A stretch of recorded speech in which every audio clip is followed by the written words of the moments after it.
Hello learners, welcome to Triaright. Today, moving in Java, we will be learning about object serialization. So, here in this topic, we will be understanding what is the serialization and what is deserialization, and implementing Java serializable interface also, and using the object output stream and output input stream, which will help us in moving forward in Java, and how to apply this consistent keyword, transient keyword. We will be using this transient keyword forward, and understanding serial vision UID. We will understand the serial vision UID. So what is this serialization? Serialization here is a process of converting the Java objects into a byte stream so that it can be saved to a file or be sent to an or sent over a network. So deserialization is the reverse of that, and it is a reconstructing of the object from the byte stream here. Byte stream, yeah. So why do we study this serialization? Here, here we have a persistent object state. Here we have a persistent object state for like a save, load game, and settings, etc. For this we study this serialization because we have to go through these persistent object states. Now for sending object across a network, we have to come across this serialization, and store object in the files and database also serialization is required. Now this serialization as an interface, we have to we have to provide Java imported from java.io.serializable. It's the main class java.io.serializable. A marker interface which has no method. It is a marker interface which has no method, and it makes the class serializable. Now suppose we have a class student class. This student class will implement serializable, so it will inherit and implement all the properties of this serializable. So it has a field called string name, and install. Now we are constructing a constructor. Now we are here constructing a constructor which has a field as string name and install. So this name will be given to the name. So the field name will be given to by this name, and the field roll number will be given by the roll number which we put in here in the parameter. Now this is writing an object for writing or serializing an object. Here we have to import it from java.io.star, and we have class write object. Here we have a class write object which has a main method line which throws IO exception, that is input output exception. Now we are making an object of the student s1 student class. Yeah, here there is a student class, and we are making an object of that student class s1, and we are passing the values Ravi and 101. Ravi is the name and 101 is the roll number. And file input stream dear FOS equals new file output stream student server.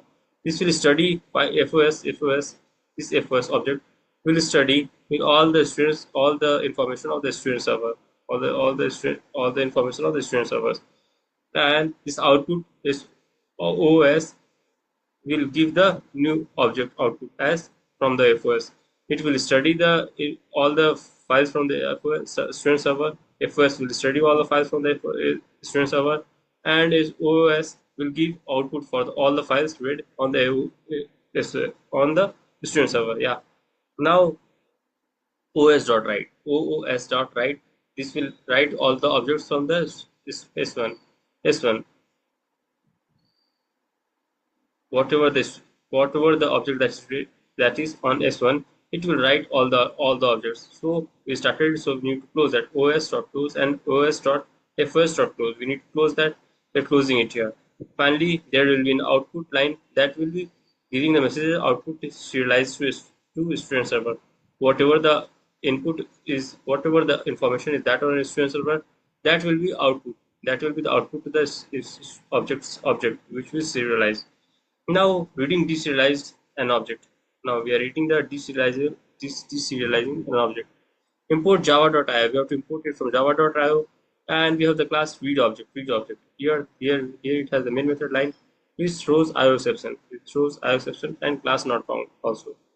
For class not found exception, both the exceptions are thrown by it, and it has input stream Here it forms an object FIS, which has a new input stream here, which will start, which will help us in inputting all the stream files from student.server, student.server. FIS will have all the files from the student.server.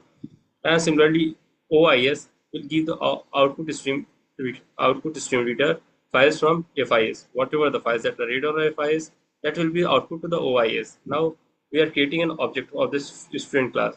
S1 is a new object created of this student class with the help of OIS object created student. Now, as we started it, so we need to close it. OIS.close and FIS.close. So system.out.println deserialize. This is a message being printed, and with the help of that S1 object which we found, S1.name, S1.name, and S1.roll number. Both the object will give the name and the roll number as we have inputted there. Yeah.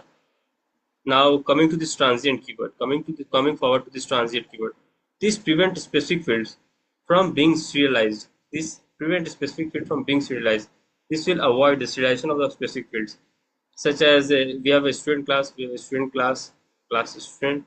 It will it is implementing serializable. It is implementing serializable, and having the fields as string name, and transient roll number. Means this roll number won't be serialized. Here the name will be serialized, but the roll number won't be serialized. Yeah. Now the serial vision UID. This serial vision UID, this vision control is the vision for control of our classes. It's the vision control for classes, and it is used during deserialization to verify small compatibility. It is used during deserialization for to verify class compatibility, and it has the public static final long serial vision UID equals 1L 1L.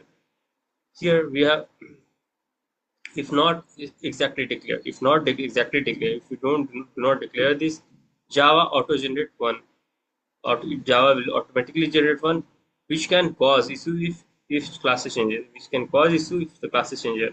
Now common issues occurring for this are issue that no now not deserialization exception. Now there is a deserializable exception, which happens when a non-serializable object is serialized. When a non-serializable object is serialized, this exception occurs. Non-serializable exception.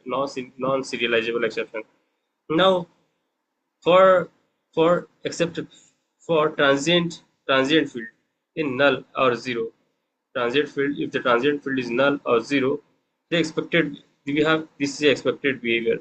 This is expected behavior when the transient field is null or zero. And for a serial UI vision UID mismatch, if classes has changed, if the classes has changed, or incompatible vision, when there is incompatible vision or classes has changed, there is a serial UID vision UID mismatch.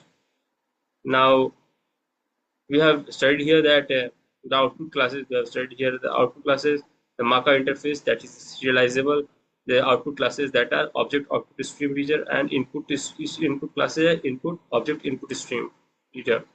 Yeah, we have went through all these topics, and similarly shown the transient keyword also. Similarly, we have seen the transient keyword. Yeah, which ignore a field, which will ignore a field. Now we have studied for the vision control, the serial vision UID, the serial vision control, serial vision UID. Now this is coming to the end. We end these classes. Now we'll meet in the next class. Thanks.